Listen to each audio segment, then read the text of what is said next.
But we may be small, we still need stabilizers.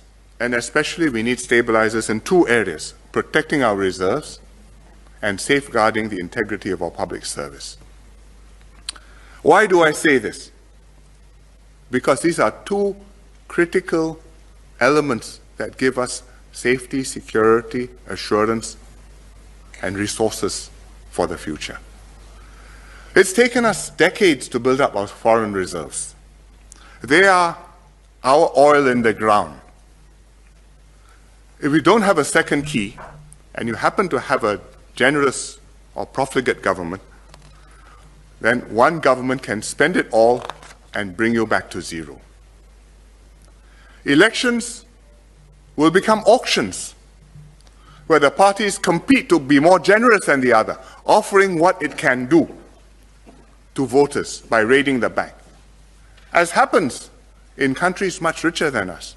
You look at Australia, when 10 years ago, under basically a conservative government, they built up a significant amount of reserves or surpluses. They set up pension fund for the future, and they said this is our sovereign wealth fund, and this is to make sure that in future you'll be provided for state pensions and so on. But then came elections, and both parties, whether in government or out of government, because of the dynamic of the situation, they had no choice.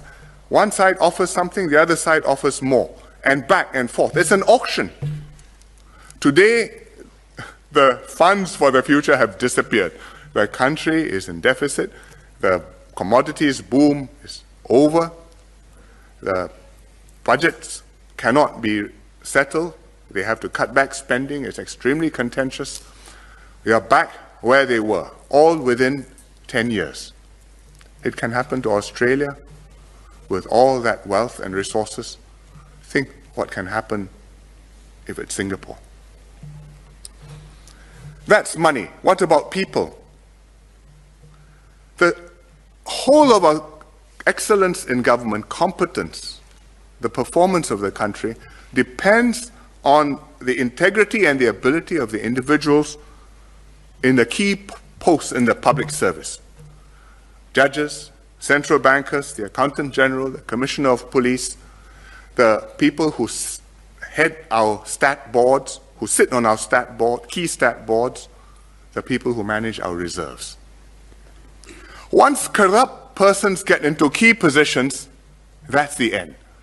It's not only the end because they take money and help themselves, because you can stop that and put them in jail. It's the end because they subvert and corrupt the system and make it impossible to root out the cancer, which then becomes entrenched throughout the system. The system is permanently broken. You look at other countries. President SBY, President Yudhoyono of Indonesia, used to lament publicly about the problem he had with what he called the judicial mafia. He doesn't mean the mafia on the streets. He means judges whom he could not trust for their integrity because they had become corrupt and they had become part of the problem. You look at other countries where the police are in cahoots with the crooks. And if you have a problem, you're not sure whether you should go to the police station or run away from the police station. Or you look at countries where those responsible for safeguarding state assets instead raid the bank. As the Malay proverb goes, pagar makan padi. You are the hedge, but you are eating the rice which you are supposed to protect. To prevent this, or at least to make this harder, this system needs a second key. And the challenge is for us how to ensure this second key strengthens and stabilizes our system of government.